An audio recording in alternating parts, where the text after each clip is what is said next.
Doing all right, man? Doing great. Good stuff, Bo. Excited to be here. Mr. Brad Page, Mr. Punisher Clutches himself, and Punisher Super Street Series. Man, how you doing, buddy? Doing good. How about you? Good stuff, man. Swanee, what's going on, brother? Not a whole lot, bud. Hanging in here. Got my main man Kip beside me. I declare, He brought me some goodies. I've been hearing about Kipper Corn for like the past 2 months. I'm like, man, we got to get him in here. No doubt. Well, we got it, and we've got it here with us tonight. And one of you guys did your first podcast early on, and you guys were talking about some of the favorite racetracks that people go to, and I think somehow it came up who's got the greatest or best concession stand food or whatever at racetracks. Yeah.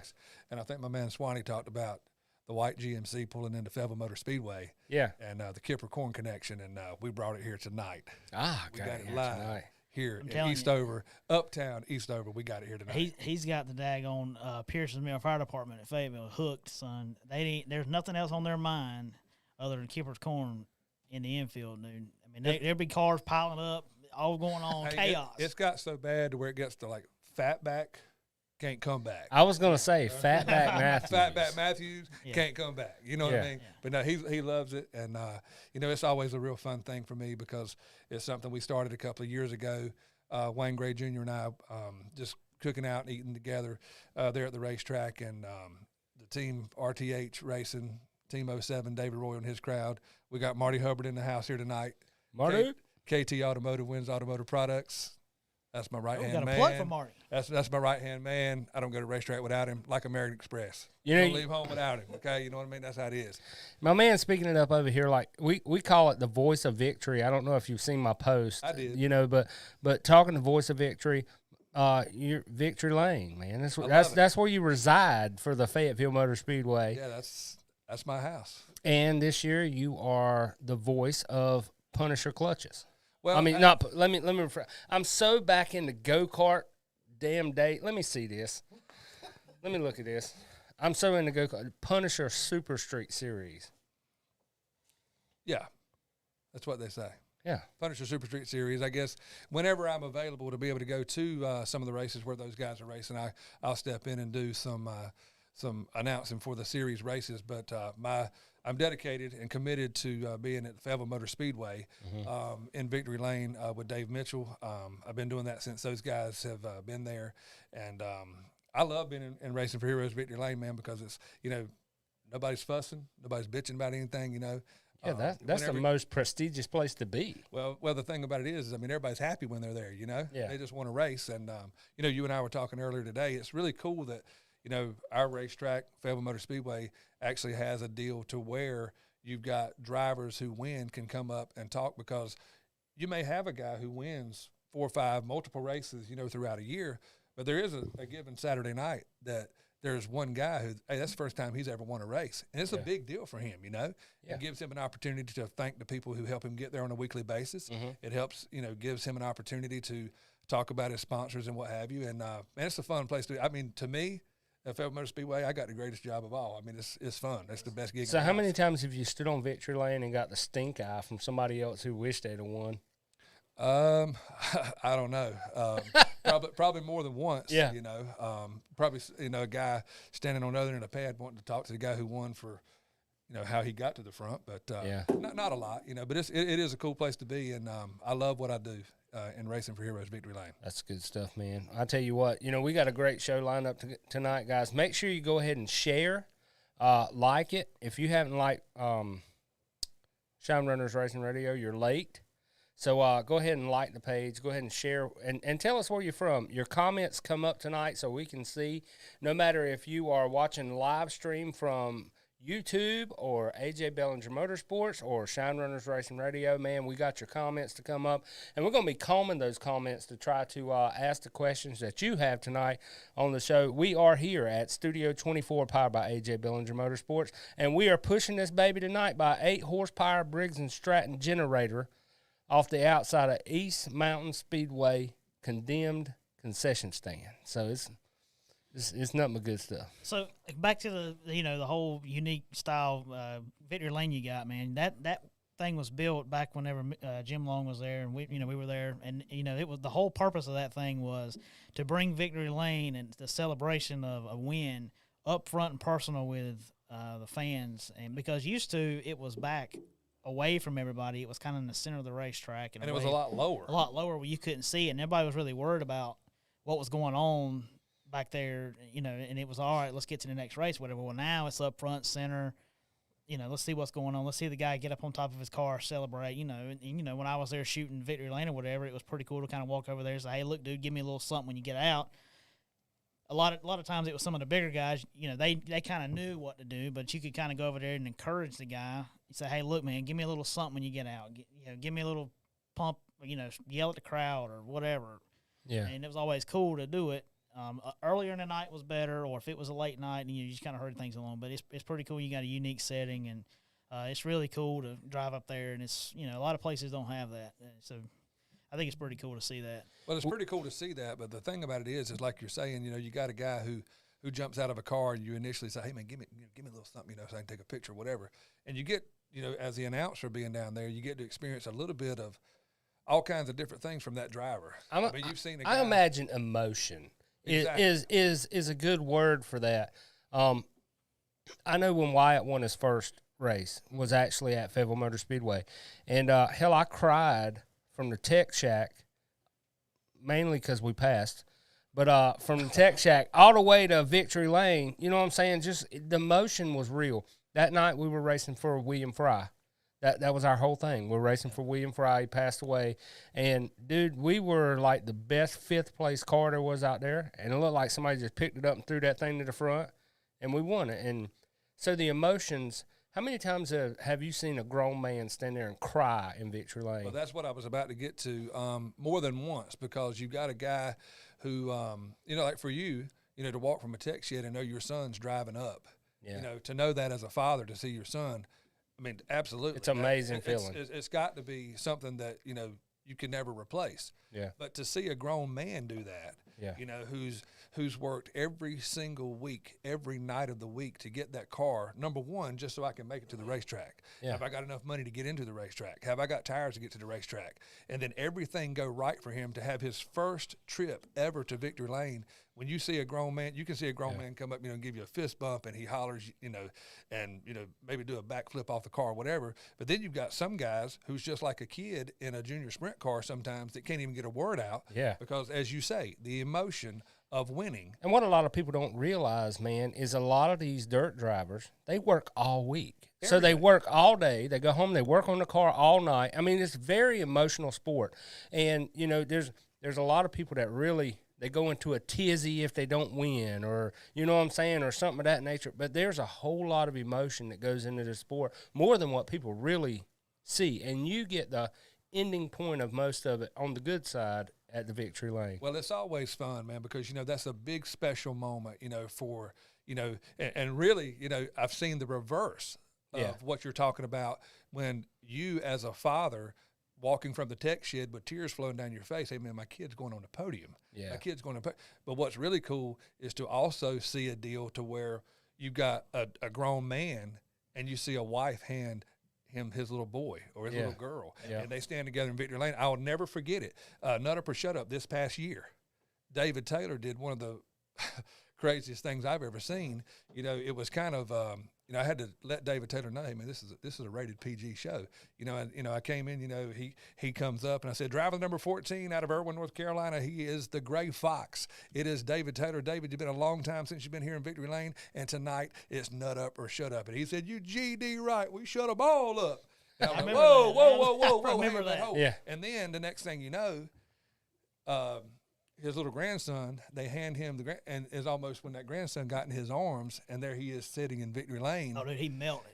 It was like he couldn't say a word. Yeah. It was just like a total change. And, yes, Victory Lane is a great place to be, but it is full of emotion, and it's a very special place to me and the people who visit me there every Saturday night. Well, one of the things that come to mind, I think it was probably your first year there, maybe. I'm pretty sure you did the Big C deal when we were there, right? Yeah. Yeah, with Kemp and all them when we did the Big C Memorial, the 25, the first in flight 100 deal when we presented Big C or Kemp, the Lamb family or whatever with the memorial Right. stuff like that. That was kind of a big deal. But that was the whole purpose of that, and everybody got to see that, and it was presented, and all the drivers took their photo there with the family and everything, and that was one of the things we're talking about. It was something that everybody got to see, and it was memorial. You know, it was like everybody remembers that, and it was. You know. Well, there's been a couple of more things like that too. There have been several different moments in Victory Lane that have been really special to me. It's special to every driver who comes up there too, but also some things that take place in Victory Lane at Fayetteville Motor Speedway. Annually, each year, we do the Wayne Gray Sr. Memorial, you know, and, you know, to get an opportunity to speak about Wayne Gray's dad, you know, Mr. Wayne Sr., who was, I mean, a very, very, you know, special guy to me, that was kind of like a bonus dad for me, you know, in the early 90s growing up. You know, Wayne Gray Jr. is, I mean, I met him through Kemp Lamb and Big C.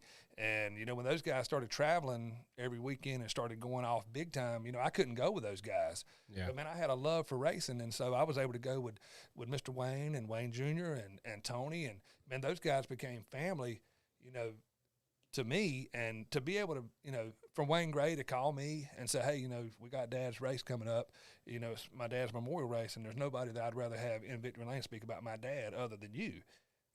That's good. Talk about emotion, man. That's a special deal to me. I get emotional thinking about it right now. And then to also have the first inaugural Big C Memorial at Fayetteville Motor Speedway this past year for Kemp Lamb to say the same thing to me. I don't want anybody else talking about my dad but you. And, you know, that's special to me because that's what those guys meant to me, and that's what those families mean to me. So when I say it's emotion every single time that the mic is live in Racing for Heroes Victory Lane, I mean what I'm telling you, man. It's a real deal. It is. You hit it on the head when you said the word emotion. We kind of share a common field. I was an announcer for about 8 years. I did a lot with NMRA, National Mud Racers Association. I actually started out at Steve Core's tractor pool. And then I don't know if you remember Dynamite Dan Mishaw had Fayetteville Motor Speedway. I was out there for a few years and then went off into my mud racing thing. So we do share a common field, and I understand everything that you're saying as far as, you know, just to see how much heart goes into these cars or mud racing trucks or whatever you're into racing-wise.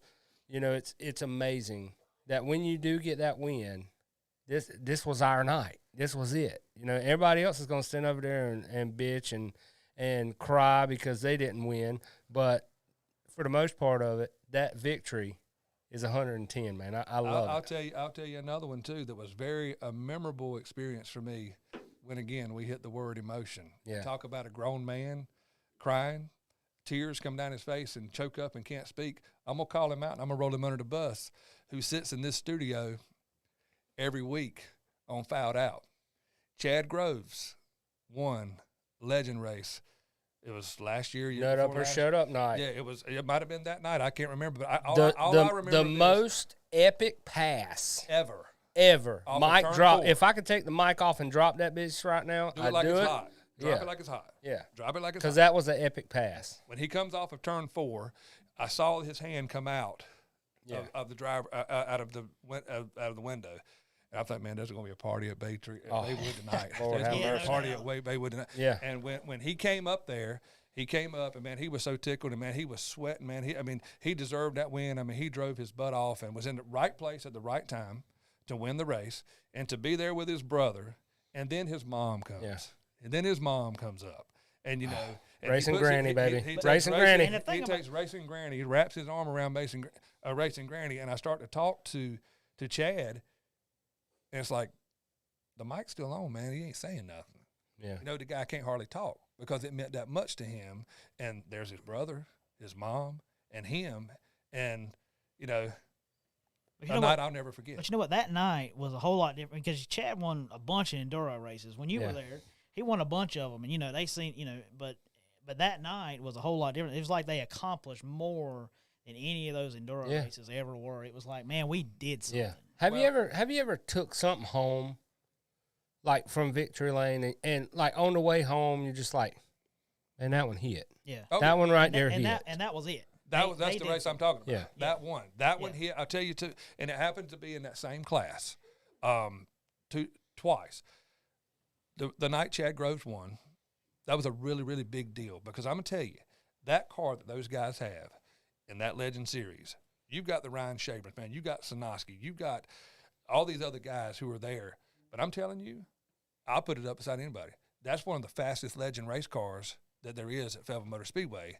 Chad has just got to have more seat time and get a little bit more comfortable. The car is stupid fast. It's stupid fast. So he's had bad luck after bad luck.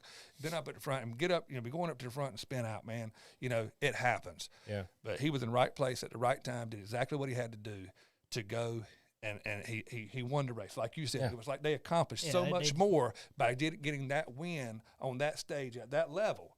Mm-hmm. And then another one that I remember in that same class, I might have said it to you one night. We're standing up on top of Victory Lane or watching a race and saying, hey, if this guy ever gets a break and gets a win, it will not be his first time up here. Yeah. Out of Holden Beach, North Carolina. He drives for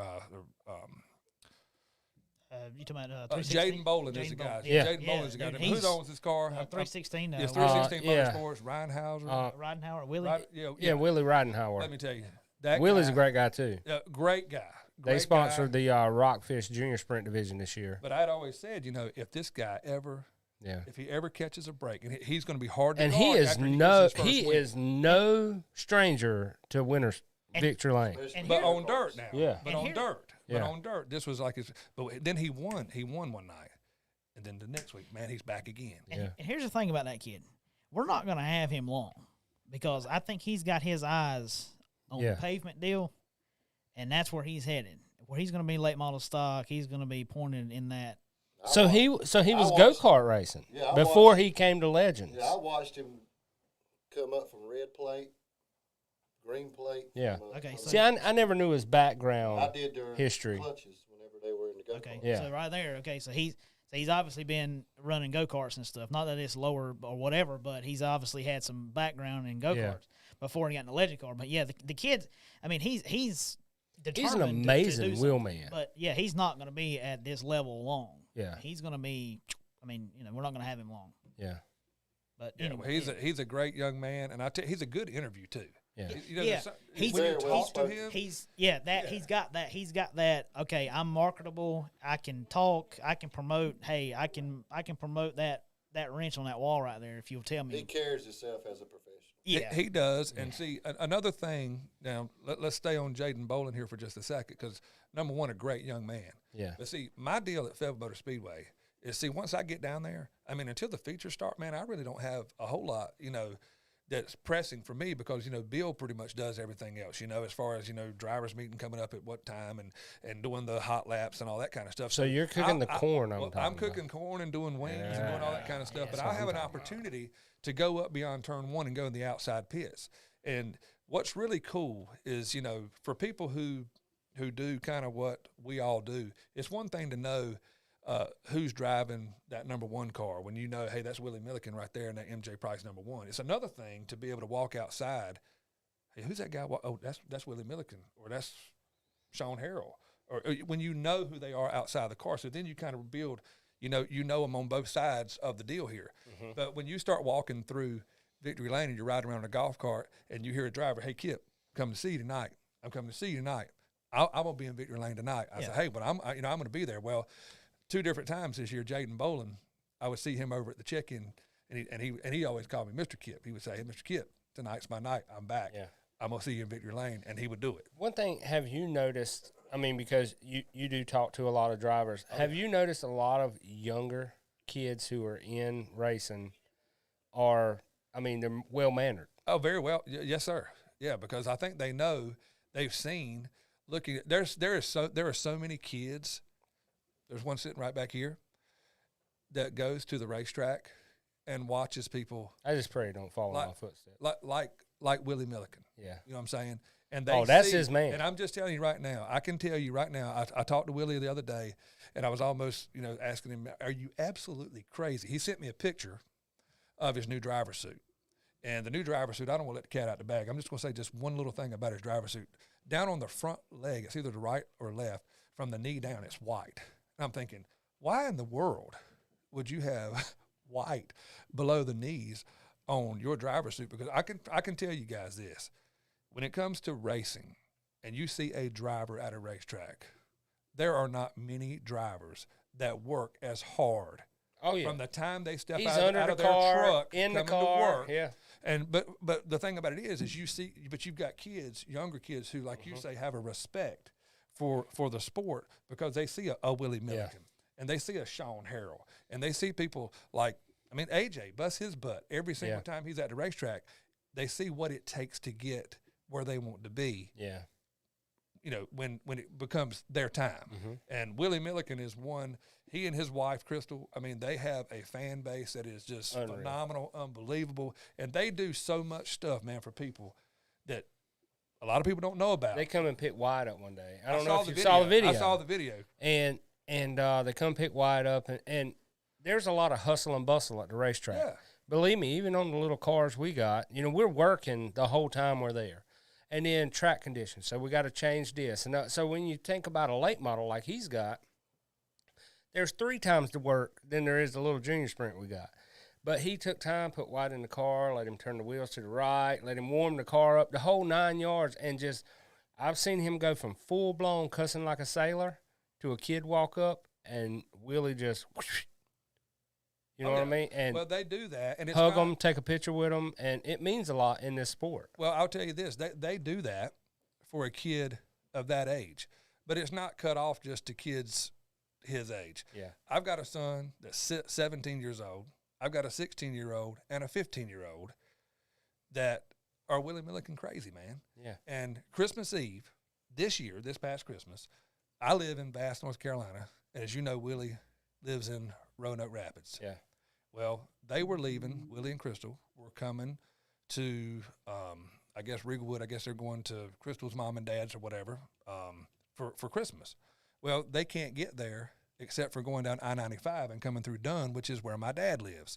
Well, Willie was going to get some stuff at Barry Wright Race Cars the week before, and Willie and I have conversation. Willie and I have several conversations a week. You know, we're real good friends. And I asked him, I said, hey, if you're there and they got any Barry Wright Race Car, you know, hooded sweatshirts, you know, I know my boys would like to have one for Christmas, you know, if you don't mind, pick them up. Well, he did. And not only did he pick them up, our schedules didn't link up together to where I could meet him in Dunn to pick up those sweatshirts. So he goes to my dad's house and just drops them off. And, you know what? Hey, listen, man, I need to get with you. I need to get with you so I can pay you. Yeah. Hey, man, don't worry about it. Yeah. They're part of the team. Yeah. They love Willie Milliken Racing. And I was like, you know, they don't have to do stuff like that. And see, my kids are not into racing in the aspect of where they're ever going to drive a race car, but they love the sport so much that that there's a total different level of respect elsewhere from a young kid that's a driver by seeing how those drivers treat, you know, because it's just a big deal. And that's one of the great things about racing, you know, local dirt track deal like what we have here. Yeah. I have met so many people doing this with what I do in racing with series deals at Fayetteville Motor Speedway. And before, when I met Wayne Gray Jr. way back in the 90s, as I was talking about earlier, I mean, for 15 years, 32 weekends out of the year, I was playing travel softball all over this country. That's all I did. And I met a lot of great people. But I've said it to Marty, riding up and down the road from Halifax to Lakeview to wherever it is we go, to Charlotte or 411, Gaffney, wherever. You know, I've had an opportunity to meet a lot of people in my life. And some of the greatest people, down-to-earth people that would give you the shirt off their back, that would have your back no matter what.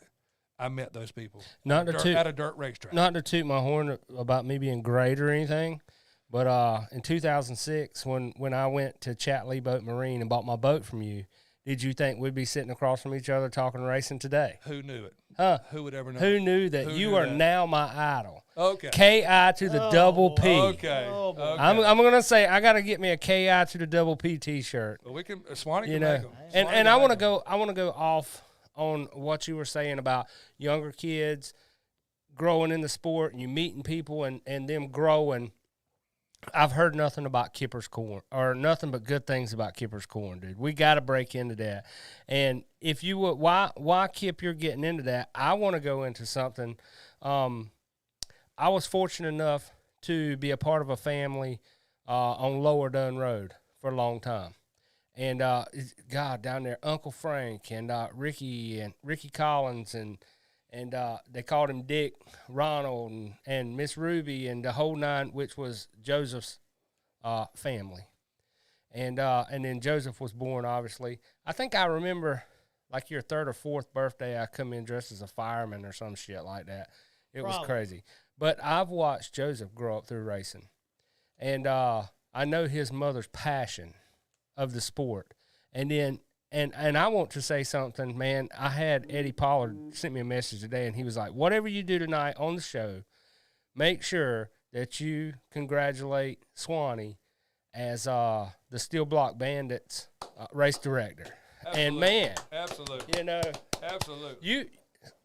I mean, I love you to death, man. I do. And I'm not saying that because we're partners in Shine Runners or we've been friends forever, but I've watched you grow up in the sport.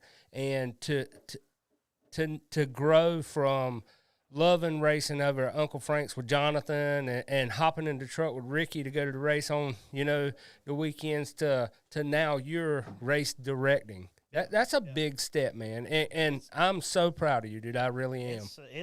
I think I'm going to drink a beer to the thought of it. Yeah, I'm ready for one. But it's been a journey. I never thought of being a fan basically, and just bullshitting around the track or whatever turn into anything like that. Yeah.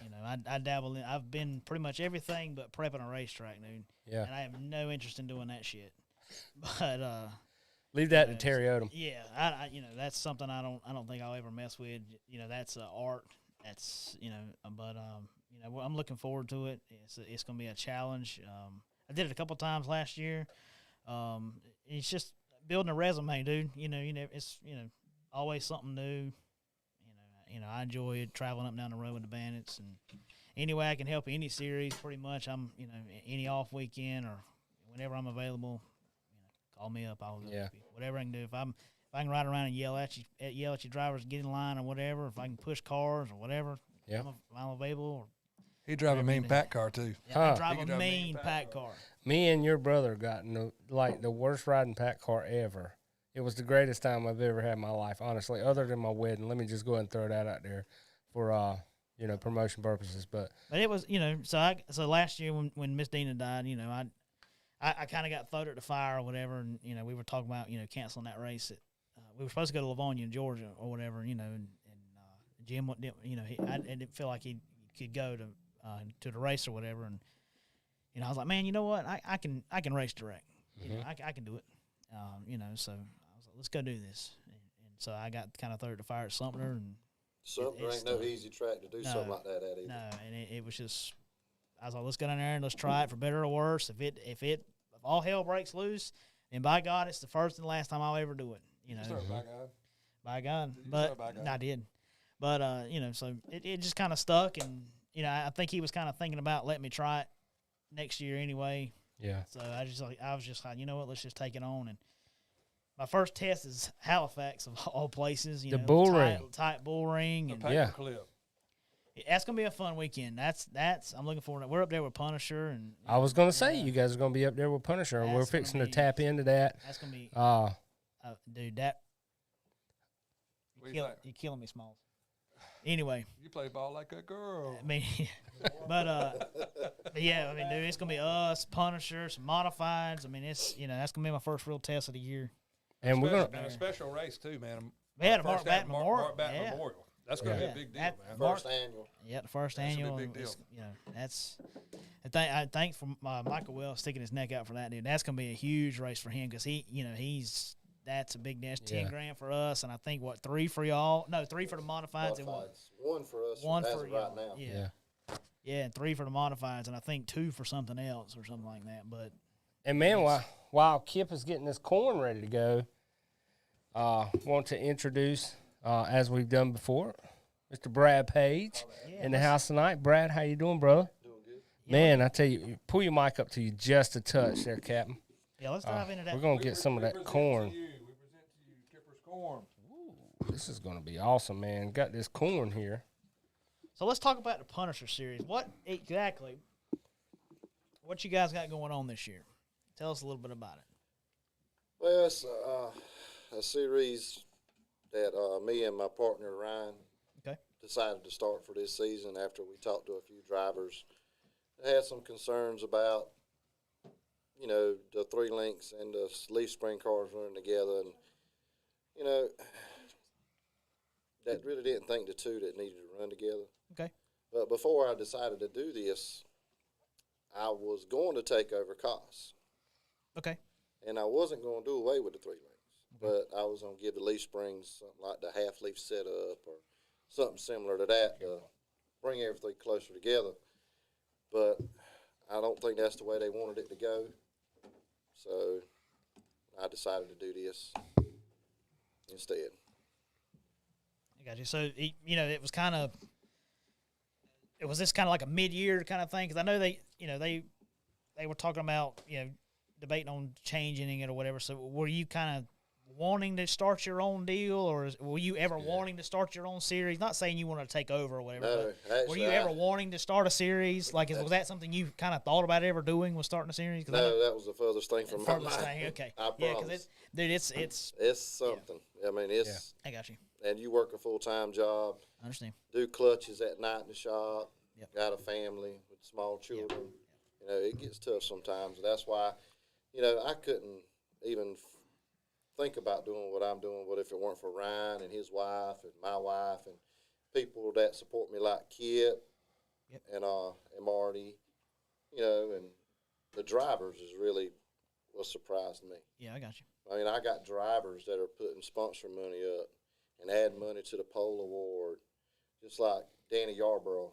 You know, him and his business is a down south home improvements. Yep. He's gave $1,000 to the points fund this year for his own class that he's racing in. Nice. That's good. And it's just a support, you know, like Michael Wells over there at Halifax. I approached him, you know, because he's the only one that really had a super street class on a Saturday night basis. Left. Correct me if I'm wrong. He was the only one left on the Leaf Springs only, right? Yeah. Everybody else had went to basically the mix. Well, County Line tried it, and they ended up having to do away with the class because car count fell off. Right. And I've done a lot because let me tell you, I am stupid when it comes to Super Street. I'm a sprint car man, and I'm gonna tell you, I'm not. I've done research. I've done a lot of reading and stuff like that before tonight, so that way I didn't sound too much like an idiot asking questions. But I've seen where 3-link and all is down towards the Georgia area in Florida. In Super Street, they have a lot of those down there. Yep. North Carolina is more a leaf spring thing. So is 3-link new, or is it just no 3-link? It's I just like the late model. Enlighten me, because I'm a sprint car man. Well, it's just like in the 80s and stuff like that. A late model was based on a leaf spring car. Mm-hmm. And as it progressed, they've come up with new technology. It went to the other leaf combinations like the mono leaf, the half leaf. Yeah. Then you got into your 3-link, and then you go to where you are now. Yeah. So, I mean, if leafs were really where they could compete with a bar car in any way or fashion, you know, the late models would have never really got away from it. Yeah. In my opinion. And, you know, I've talked to a lot of people that feel the same way, and there's people that don't feel that way. Yeah. But with the situation we were in with the super streets, you know, I watched it, and it got where, you know, they were struggling to get 10 cars to the track.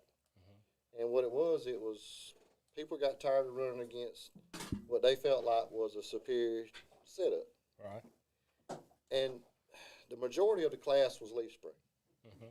Now, if 75% of the class would have been 3-links, I'd have said, okay, we need to go all 3-link. Then the leaf spring boys change over. Yeah. But when you only got 4 major cars that run with you that are 3-link, it's easier for them to change back over to leaf spring than it is for 15 cars to go spend $3,000 to $4,000 on having a 3-link setup put up under the car. Mm-hmm. And that's why I was, at the beginning, what I was wanting to do, the half leaf setup, which is basically the exact same thing as a 3-link, except you really don't have as much adjustment. Right. But that was something that I don't think a lot of people wanted to see happen. Yeah. So, you know, and then I started my series, or I put the word out there that I was going to do it. And at that time, JD had said, you know, he was going to step away. He wasn't going to run it anymore. Well, he had somebody in mind to take it over. Well, they made the announcement at County Line, one of the last races at County Line, that they weren't going to run. They weren't going to do it either because they only had 4 cars committed to run with them. You know, so I said, well, okay, I'll do what I'm going to do. Maybe it'll save everything. But, I mean, it's like anything. Everybody's got their own opinion. Yeah. And I don't down nobody for their opinion. Yeah. You know, you think the way you think, I think the way I think. We'll agree to disagree, and we'll move on. Yep. Because I got a lot of friends, you know, like in particular, like Benji and them, that, you know, I've always gone to the trailer during the night and talked to him and his wife, and my children go down there. Well, they're kind of from down your area, ain't they? Yeah, they're from down there around Myrtle Beach. Yeah, okay. And, I mean, my children would go down there and get candy from his wife and flags and stuff like that. I mean, it's nothing. It wasn't anything personal, and it wasn't a cheap shot at anybody, no matter, you know, what people want to think. It was nothing personal. Yeah. It was what I felt. Just different views. Different views. It was just what I felt in my heart was the best thing to do, and I felt like if I didn't do something, it was going to go away. Gotcha, understand. Because I've been in it since the mid-'80s. I can remember when a Super Street car had a stock body, you couldn't even run the lowering block. You couldn't do none of that, and it's gone higher and higher and higher. And if we keep getting it further and further and further out, you're just going to have another junior late model class. Well, let me ask you a question, and this has been a question that's came up a bunch over the years. So do you feel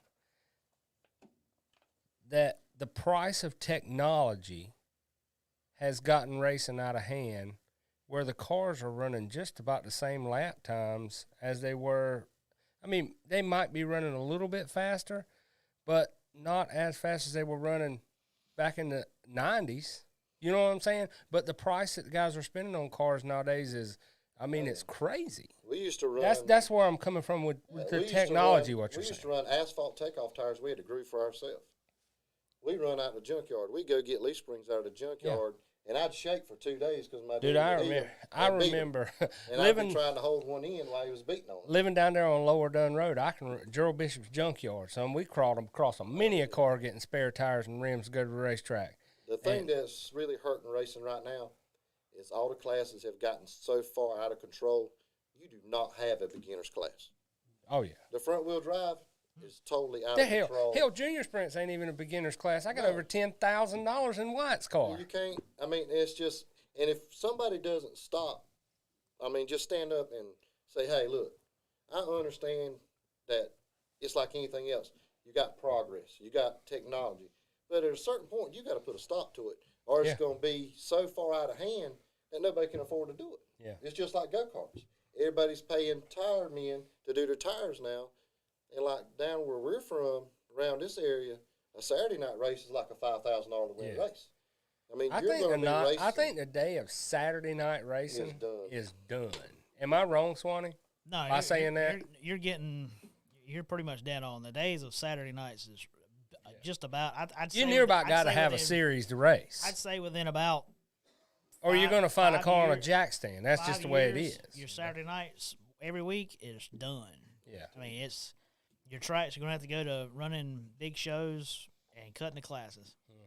Them showing up every night and running 7 classes, them days are over with, dude. Especially like around here, man, there's other stuff to do. Like if the weather's not just right, I mean, because, okay, so like back in the 90s or whatever, if it was like just a little bit of rain, or, if it was calling for like 56 chance rain, oh, hell yeah, we're still going to go to the racetrack. But like nowadays, oh hell, dude, we're gonna go to the movies. We're gonna go to the bar tonight. Or I'm gonna be honest with you. Or Top Golf, yeah. We're gonna go to Raleigh and go to we're gonna go here. We're not going to go to that racetrack. Sit outside. Some of the best nights of my life have been when the race rained out. I ain't even gonna lie, man. I ain't even gonna lie. Sitting in the truck laughing. Lord have mercy, son. We had about 42 head in the trailer one night down at Fayetteville Motor Speedway, and them boys said we ain't canceling. I mean, you could have caught grouper out of turn 1. And David and them got out there on the track and fixed it. And we were back to racing in less than an hour or so and got it in that night. I mean, it was a good time, but I have had a lot of fun when the race ran out. I ain't lying. Well, you had a bunch of groupies in the truck. Yeah. Yeah. How about that? Yeah, just racing is, I mean, just, you never really had to worry about saying street stock. You never had to worry about the chassis builders being involved in that. Yeah. Everybody built their cars in their backyard. Yeah. Now you got, say if you're going to go buy a top-notch street stock car, if you get one race ready without a seat from one particular company that I know of, with a crate motor in it, burnt transmission, $40,000. Man, you in the go-kart realm with things, and I'm going to tell you, go-kart is paying a lot of money. I think go-kart racing is paying more money than car racing is paying. But I think where go-kart racing is messing up, yes, they're paying these big $5,000 to win, $10,000 to win races, but they're not paying back. Yeah. But they feel like they can't bring any of the big dogs in unless they put all the money up front. But the guys just got to try to get to the track every week, and, I mean, they just get discouraged. Well, you know, Terry did a thing, and I don't want to step off of the Punisher Super Street Series, but while we're talking racing, you know, Terry did a thing with Backyard Series. I love that. And, man, there was a lot of people coming in there in the back of pickup trucks. Oh, the first race. There was a dude rented a U-Haul to get his go-kart there to race at Triple T. I was there at the very first that was amazing. Race we ever did. And I raced in it because, you know, whenever I was racing go-karts, me and Terry were always real tight. Just like we are now, he's actually went and got a Super Street car to run in our series. Yeah. You know, we talked. And I got looking around, and I said, Terry, I said, is this the Chili Bowl or the first Backyard Series race? Yeah. He said, Brad, we got more entries for this than we did for the Chili Bowl last year. Good gracious, man. But that's that'll show you if you do and try to work your tail off for the everyday man like that. Yeah. He'll support you. It's just like the series deal. I've heard people say, well, it don't matter what setup you're on, the top five's going to be the top five. I said, okay, let me put it to you this way. Say you're running 6th, 7th place. But you know all the guys in front of you are on the same setup you're on. You're going to go home and feel like if you can work a little bit harder, you can accomplish it and get to the front. But if, say, the top 5 were all 3 links and you're on leaf springs, now I'm going to have to go spend some money. Right. I'm going to have to go change my car. And the everyday man, he doesn't have access to the technology, to the people that know the technology, and the money to actually change all that over and pay somebody to set their car up, go to the track with them, help them, and beat the bushes with them. They can't do it. They're going to get discouraged, and it's going to happen again what's happened in the past. They're going to be sitting in the shop on jack stands. Right. So, like right now, what's one thing that you're kind of battling right now as far as technology? What's guys saying, oh, Brad, we need to do this, and this? Like, what's... Well, racers are being racers. They always want more. They're the worst enemy. They're their own worst enemy. So what's... I can say, is it chassis that they're wanting to go? Is it shocks that they're saying, oh, we need this, and this, we need... Or is it suspension parts? Or the biggest thing that I see with this class, once we got our rules set down with the chassis, chassis rules is pretty cut and dry. Yeah. Your shock rules is pretty much, claimer rule. You know what you can and can't run. If you get caught with it, you're gone. The big thing is, and there's not a lot you can do about it because it's been done for so long already, is the motor. I got you. I mean, you got some guys that's going out there spending $20,000 in a super street motor. Right. And that's just going to run, that's just like me and my daddy. We race. Right. We got maybe $6,000-$7,000 in a motor. But and we knew we couldn't compete with that, and we didn't want to. I mean, that's just something we were not prepared to do. We're not going to go out there and chase money. We're going to go have a good time. Right. An old man, he's getting ready to retire, and he deserves it. He's done so much for me and my family. It's something that he deserves. So, I mean, and that's why I put so much work into the chassis on that car, and the chassis. Now he says anybody can drive that car. We just don't have the motor. And if he's comfortable, then that's all, exactly. And if he's having a good time, he's comfortable, and he's not killing himself, and he's not waking up Sunday morning saying, damn, I can't do this. He does pretty good for a 63-year-old man.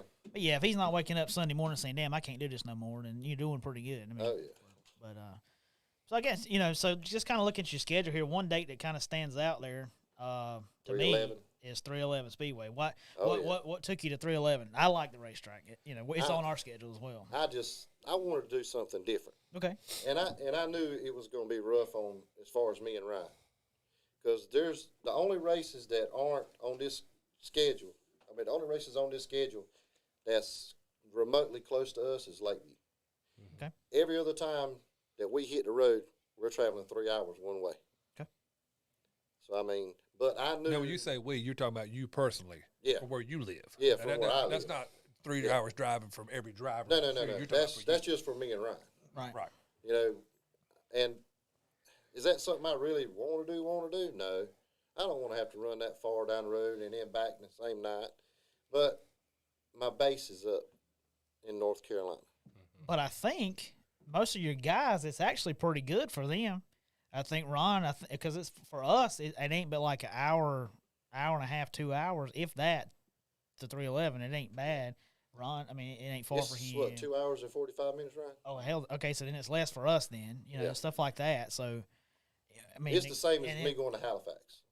And then, good Lord, that's a haul for us. I mean, it feels like a haul, but it's really not that bad. So It's not that bad when you got that long stretch of 95. yeah, so it's, a lot. If like you said, your base is up here, so it's really not that bad. But that date stood out to me. I was like, okay, that's pretty cool. And I've always wanted to run a half mile. Dude, That's a big one. It's a big one, and it's if you go there and Tie them up and throw them over your shoulder, boys. Let's go. if it's hooked up, if folks got it hooked up, it's gonna be ready. It was hooked up when we went there that night. Yeah, we got some. Right now, we got 11 races. We got 4 at Lakeview, 6 at Halifax, and we got the one at 311. We're waiting to hear back from Friendship. Also wanting to go there. Like Kipp and Marty said, they went there that one time. They called me the next day. Brad, we got to go. We got to go. We got to go. Well, now since they've changed it since they've been. Yeah. So they've took the dirt up. Oh, They've took the asphalt out from up underneath it, and they've put the dirt back, from my understanding. So. Okay. And so now that's going to change it all together there. And that's always been the issue is the asphalt was underneath it. The dirt wouldn't settle right with the water and all that. So that's a plus. And no telling what it's going to do. It's harder for it to hold moisture like that. So one thing about that racetrack, another aspect of it, before they did the changes as what you're talking about, and to see what that track will go to now, as you take dirt up, you pull the asphalt up, you put the dirt back down. That remains to be seen how that's going to be. But the cool thing about that is, how's it going to stay packed? Well, but that track before this, when I was so turned on by that racetrack, it is a racy race track. And the facilities. The facility is a fan-friendly racetrack too. I mean, it's got a place, where you've got your grandstands, you got a place you can park close to the fence, and then there's another hill up on the back. You can park up there. And it's almost like a baby Charlotte almost a little bit. It's fan-friendly as far as the first-time fan. You back your tailgate up, you can hang out in the back of your truck and see it's over. It's got a spotter stand you can hang out on, so it's a cool place. It's neat. So that would be a good one for you guys. Once again, it is another probably 30 minutes, 45 minutes. On the other side of 311, right? But it here's the thing. It would be like, okay, that's pretty cool.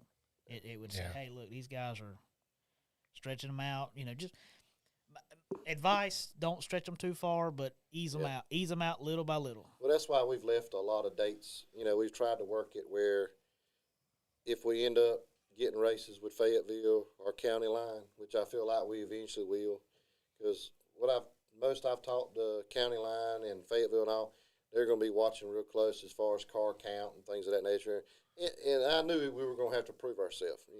JD, he's established, and he's earned what he's got.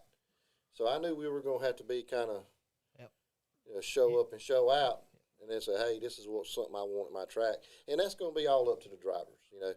Me and Ryan and Kipp and Marty and all of us, we can't do but so much. We can push and push and push and make it where y'all guys want to come run with us. But at the end of the day, it's them. They're what makes the show. And that's another reason why, I dropped, everybody asks, well, why'd you drop from $850 to $800, and JD's paying $850 to win? Well, from 10th on back, start is now $125 instead of $100. $60 entry fee, you get your money back plus. It does drop down. It helps the racetracks. And I moved it further back, and I kind of wanted to do that without, really adding money to the already purse. I tried to just move it around a little bit. It helps the bottom line as far and that's as the thing. Back gate or whatever. It's not the top 5 that that makes a series. I was going to say Just a man from 5th on back. this might be just my opinion, but whenever you give a little to I don't want to just say the fielder, but somebody who hasn't had the best of luck, you know what I mean? It brings them back, and that thing, you know, you're just as supportive to the man who's winning as you are the guy who's in 8th place, because, hey, we appreciate you being here. We want to help you too, because the thing about, I mean, not giving a participation ribbon, because I'm not into that at all, but the whole thing of, you know, we're taking care of all of our people. That means a lot, you know, and then they stick with you because they see you're taking care of them, and that makes a huge difference. You're going to treat them all the same. Yeah. I mean, whether I like you or not, it don't matter. It's just like when we were at Lakeview, I was calling a race for JD. I was trying to get the experience at calling a race. Well, they had an incident down in 3 and 4, and the old man spun, and he barely touched the car. So I said, all right, 90, 42, I can't remember the other car, to the rear. Well, me and Daddy know the announcer at Lakeview. I've known him ever since I was little, you know, sitting up in the stands with him. He leans back in the chair and goes, you sending the old man to the rear? I said, hell yeah, I'm sending him to the rear. He made contact. He said, ooh, that's some cold shit. I don't want to be in them pits when you get back down there. Which, I mean, but being fair means a lot. It's fair. Oh, yeah. I've shook hands with Gary Jacobson, and I'm going to tell you what, Gary Jacobson's a fine man. But he's DQ'd me more, you know what I'm saying? But I respect him because he called it right. And I know, I mean, he's respected. He hangs out with a lot of folks that we race with, and he'll DQ them too. And he's done it. And that's what makes a good tech man or a good, you know, I mean, a good director or whatever. You know, hey, man, the rules are the rules. If it says you can only roll 5 and you roll 6, bro, ain't nothing I can do about it. And that builds, because there's not one piece of safety equipment that can save your reputation. No. I don't care. You write that down, son. Tell them Rooster said it. Your name will follow you everywhere. It will. It will. Your reputation, there's nothing that can save it. You act like, you know what I mean? It's just, that's the way it goes. You know? It was just like with the points this year. You know, we're not making it mandatory you have to run so many races. Actually, what we're doing this year is I'm taking a page from the go-karts. I'm giving them a drop. Everybody's least highest finish or the lowest finish of the season will be dropped at the end of the season. I mean, that's just going to help somebody. Say you're trying to get to the track, you blow an axle out on the trailer, or you got a funeral to be at or a wedding to be at, and you're going to miss a race. Yeah. Well, that 0 under the points will be your drop. That'll make it, you know, it's just, things happen. You know, and it's just my way of saying, you know, I understand one weekend money might be tight, you might not be able to do it, but you're really committed to running these points.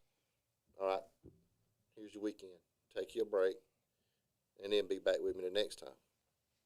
Definitely. And by the way, you have got the straight up from the North Carolina Nightmare. He said, Dad, you ready? You got another piece of corn over there? I got it. That man has got, I mean, he's a Kipp fan too, bro. Well, there's Can we get Kipp shirts made? Oh, look, there's also an extra bonus. I'm sorry. That you don't know anything about. Sorry. This is another thing that is really a huge hit. Yeah. I'm going to have to get in that here in a minute. Got the wings? Yeah, we got wings too. So why? He's got wings, Marty can vouch for that. And a lot of other people can do that. Tell him, hey, about 6 wings, we'll put a Chat Lee sticker on the car. You know what I'm saying? I got 7. Put it on both sides. Yeah. I mean, let me race for cheap, bro. I hear you. Let me touch on something here. Let's go back into this Super Street deal just for a couple of minutes, because there's some things that I wanna say just to clear the air here just a little bit. You know, there's no animosity or anything. You know, Carolina Outlaw Super Streets and Punisher Super Street Series. You made a comment a while ago. It's almost like you have to have a series in order to be able to run. If without that, you got a bunch of cars sitting on jack stands. Yeah. Bingo. You said it right. I talked to you earlier today and, about this same deal. And, hats off to J.D. Gunther, who last year stepped into a role. Oh, definitely. Okay, he stepped into a role for a class that was dying. It wasn't dying; it was dead. Yeah. It was dead. It was gone. Everybody took them off the schedule. So without a guy like him who steps up and does the absolute best he can, my hat's off to J.D. Gunther. Oh, yeah, he gave these guys a place to race, and an opportunity to race. Without him or without somebody else who chose to step into his position, you got a bunch of guys who have cars, number one on jack stands, and they can't sell them to anybody because who's going to buy them if nobody's running them? Right. So the guy, I commend him for that. J.D. did also another thing for me that I thought was really cool. We got to know each other with me, announcing in Victory Lane, and he gave me an opportunity. Things didn't work out with his announcer guy, and said, "Hey, you got your name on David Royal's car, RTH Racing with Marty, the 07 crowd. You gonna if you are available and can, how about would you be my announcer, man?" To me, I thought, hey man, that's pretty cool, man. Be the official voice of the Carolina Outlaw Super Streets. I thought it was really fun, Yeah. And so we did that, and JD and we worked together hand in hand. And there are some things that he and I agreed on, and we disagreed sometimes. But we can agree to disagree and still be cordial to one another. That's life in general. Yeah, that's life in general. But so really, I do that with my wife on a daily. But the deal with that, just to clear the air, it's not. I didn't jump ship from there because number one, if anybody's got any sense at all, I mean, my business name, Chatley Boat Marine, is on the 07 of David Royal. Exactly. David Royal is a leaf spring car who's obviously going to run in this series. So I'm going to help with him just like I did with JD to help get it off the ground. That's what I did with JD. JD, I don't have a problem with JD Gunther. JD Gunther was very good to me. And we worked together. I mean, he allowed me to do something that I'd wanted to do and actually put me in a position, man, to do some special things. Yeah. One special thing, when you talk about emotion, Victory Lane, that's one thing. But because of that relationship that was built through the Carolina Outlaw Super Streets, man, when I got asked to speak at Michael Freeman's funeral on behalf of Carolina Outlaw Super Streets, that's Victory Lane on another level, man. You know what I'm saying? The guy goes out, the last time he sits in a race car, he goes out a winner. He won the race, dude. I mean, it was a special, special moment. And I wish JD and the whole crowd, I wish them, they're great guys. Benji Thompson, thank the world of all those guys. But, we're just going to redirect kind of what we've got going, and I'm going to help Brad with doing Facebook stuff and announce when I can. I'm not the one posting that stuff on Facebook. I can't talk like that. Come on now. I think you got it in you.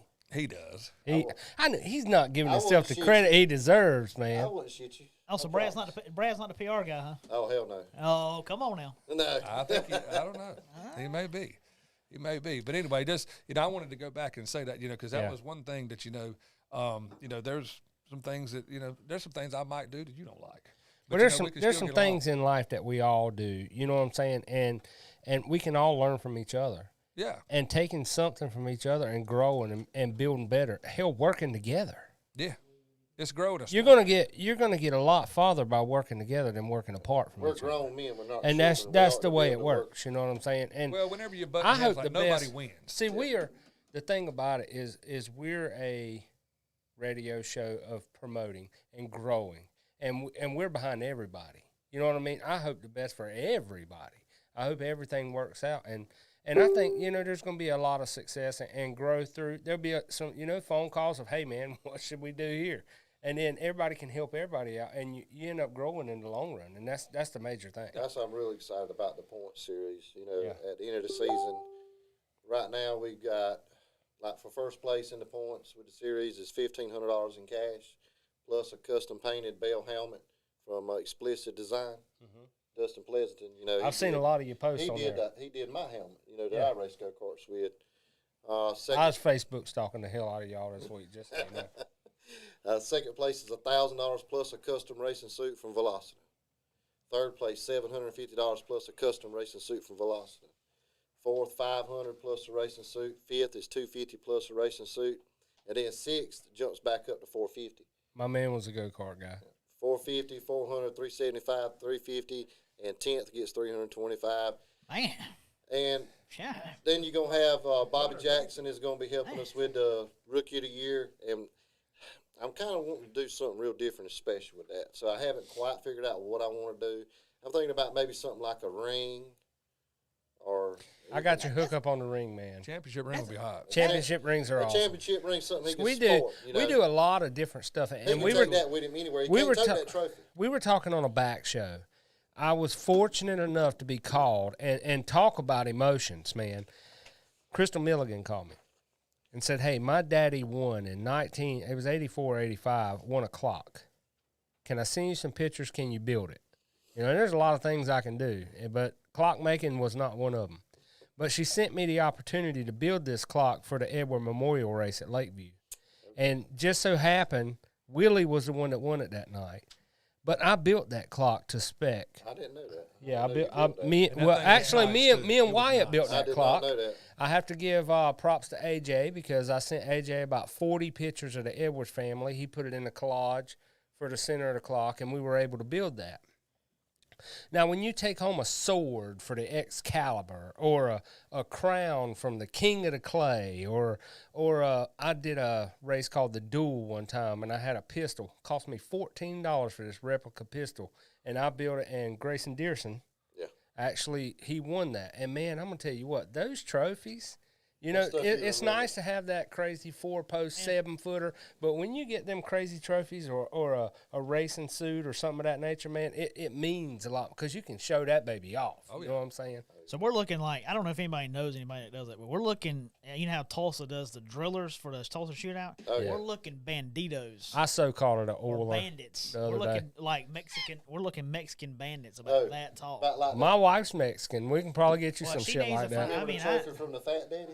Yeah. The Fat Daddy. Oh, trophy? yeah, yeah. The big sumo wrestler on Yeah. top. The go-kart. These ones. place. These one. I want to win these ones. These one. But man, I But don't. once you've won one, you've won Jamal. Jamal. We had a That's daggone- basketball. True that. That's Yeah. best. That's one-on-one if they're playing together.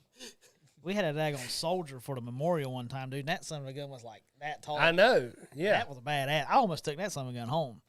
I told Robbie Emery, dude, you going home. This thing stayed with me, cuz. I wonder how many people are having to plug their phones up right now just to keep up with us. Yeah, no doubt, They man. sitting there about to run the battery dry. One time. So if anybody got any questions before we close this thing out, Well, hit us up. just the sponsors. Oh yeah, hit up the Yeah. sponsors. We got to pay I the saw bills.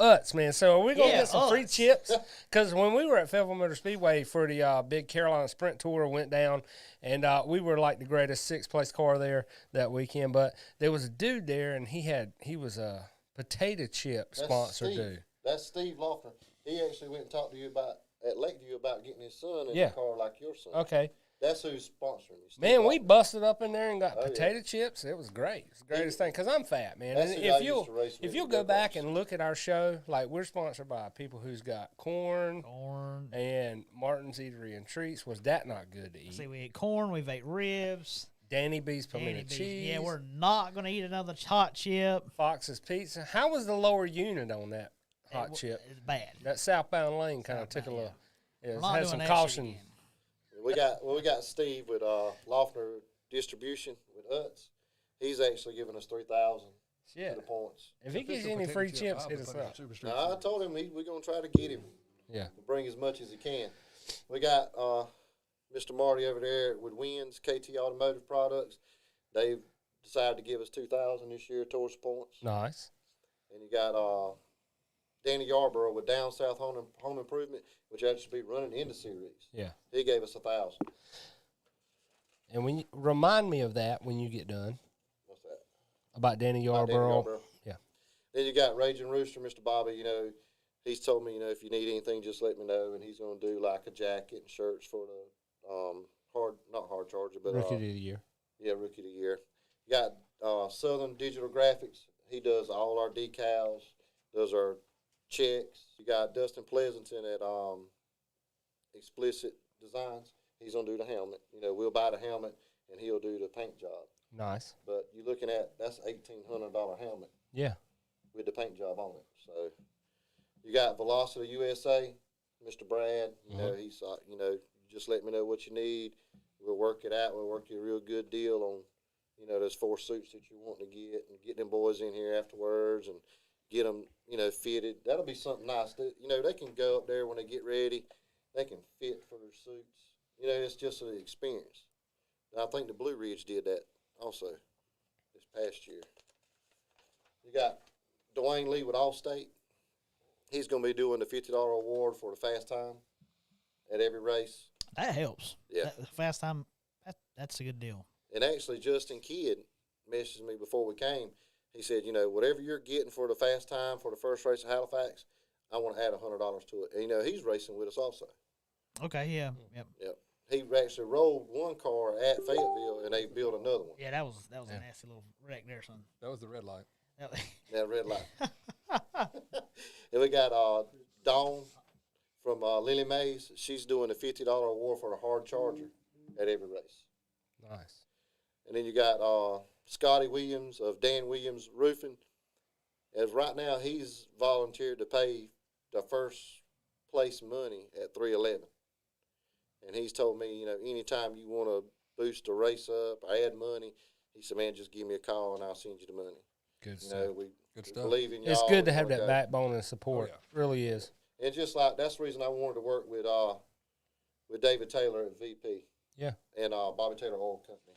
As of right now, he's going to be supplying me with fuel, you know, to be able to keep in the trailer, and going to supply us with tires Cool. to keep in the trailer. For every tire that I sell to a super street driver, he's going to add $5 to the points. That's good. And I talked to Mr. Ray Cook about it. You know, I've been talking to them three about the American Racer deal. You know, trying to get a cost-effective tire. This tire will be $170 a piece. Is that the Pro 2 and 3? No, we're actually going with the Open Competition 48. Okay. But he said, I'll tell you what, Brad, I'll match whatever David does. So for every tire that's sold in this series, the series will receive $10. That's good. That goes towards points. And he's selling me the fuel at, you know, a good price where what little bit of money we'll make off the fuel will also be able to go towards the end of the year points money. Well, that's good if everybody Oh, yeah. buy from you. I mean, you know, you get you guys on board and, hey, look, I got tires and fuel. If you'll come buy from me, it'll You help got, you. Go back in your pocket. Can't leave Mr. Kipp out. He handles, all I got to do is pick up the phone and say, hey, man, you know, I want to do this, I want to do that. He'll be like, I want 40 dozen corn. he's like, say more. Next thing I know, he sends me a message, hey, yes, brother, check it out. Let me know what you think. That's good stuff, man. And I tell you what, the backbone and support, that's the main thing of it. And let me throw in there, though, Eddie Pollard just chimed in and said Dalton Wilson just won Heat 3 at Golden Isles. Awesome. And we just had Dalton on the show last time. Man, how awesome is that? Dude, That is good stuff. how awesome is it to see a kid, He's hot right now. like literally, I watched, when I told him the other day, I said, man, I was around when you had snot in your nose. I was up there in the control tower announcing races, and he's just a little thing playing with Matchbox cars, and now look at him. Yeah. I mean, doing big I things. remember the last race, the Cash Money 100 at Cherokee this year, man. What a phenomenal performance by that guy. I mean, He made a move in a race about lap 18, and it was never over looked with. back. It was over with, man. And, you know, and since then, you know, talking about he's hot. I mean, he's really gone on, Yeah. you know, since that race. And, he- I mean, man, congratulations to him, man. And that's Marty's boy, too, man. Yeah. You know, they're tight. And we're about to have to close it out here shortly, guys. But I did want to say, going on to the part of the Yarborough, what you were saying, drivers, if you don't ever take nothing else from me, I want you to listen to what I got to say. And my wife never does, but it's more than sitting in the seat. Oh, yeah. It takes us all to make this happen. I don't care whose car the sponsorship is on. If you need a service, utilize it. I called Eco Pest Control the other day, and they're in Mod Lights. And I said, I'm calling you because I seen your name on the side of Richie Young's race car. I go get my hair cut at Eastover Barbershop. I go get it cut over there at Cracking Skulls. You know what I'm saying? Because I'm trying to support people who support the sport. And even what Anthony's doing and those guys, the Yarborough guys are doing, coming up for the awards banquet, I rented a limousine for all the kids to go. All the junior sprint drivers are riding in a limousine to the end of the year banquet because they're all superstars to me. Good stuff. And I took that out of our sponsorship money to pay for that.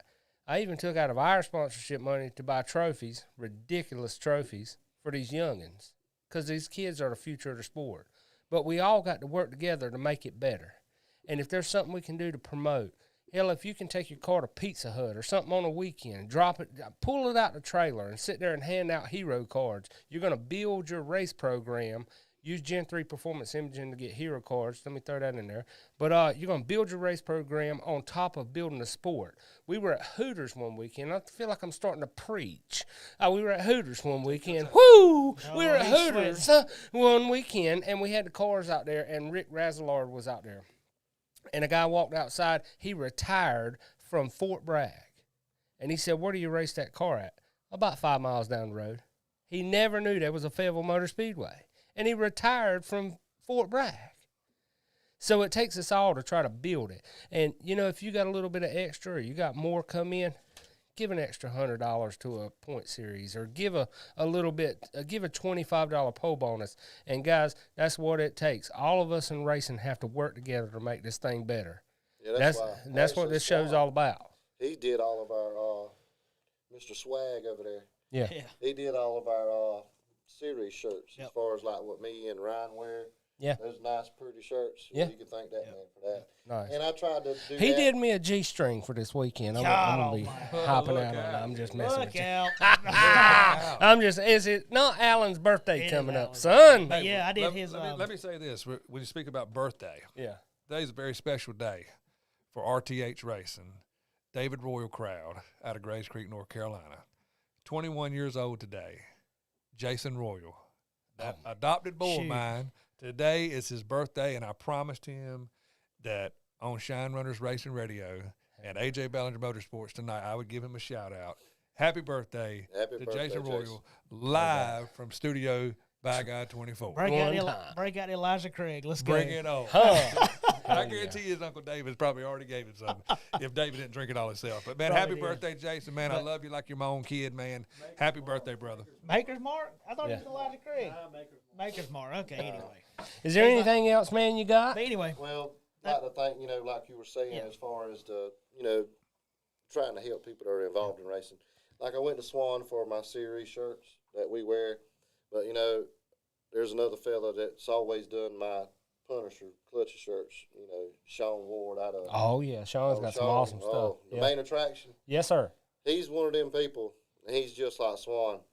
Whenever I tell them what I want, I don't tell them exactly what I want.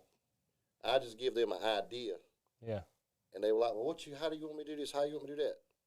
Just do it the way you would want it done. And when you got people that's got that kind of artistic skill, you can't just try to put them in a box. Mm-hmm. If you put them in that box, you're going to end up with crap. But if you let them run with it, the sky's the limit of what you'll end up with. Yeah. And I got to thank Swan and Sean, at the main attraction. I got to thank them because, without them guys, anything we can do. the racetrack wouldn't be near as pretty. That's right. From the neck down. From the neck down. By God. Yeah, no doubt.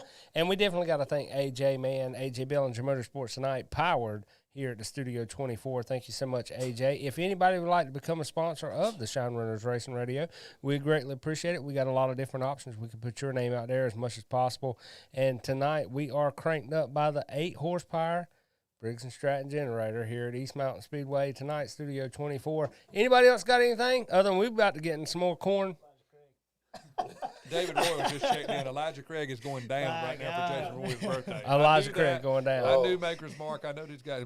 They're not drinking on a budget, man. Them guys got money. That's They're doing right. Elijah Craig. Somebody's going to have some headaches tomorrow at work. Do want to throw out there Rooster's Trivia coming up tomorrow night. Don't forget, go on Robert Rooster Kitchen's page, Robert Anthony Kitchen. We're going to have a great time on that one. It's 90s Trivia, baby. Somebody's going to win some Danny B's Pimento Cheese February 3rd, 4th, and 5th. The Southbound Showdown, Lakeview Speedway Junior Sprint races on Friday night. Make sure you check that out. We're going to be in Charlotte doing it up. February 10th, Bill Wyer is going to be in the area. Rockfish Speedway is on the loose, son. We're going to be racing at Rockfish Speedway this year, and I am so thankful to hear about it. So the savior, I called him the Messiah of micro sprint racing because he is the savior of it.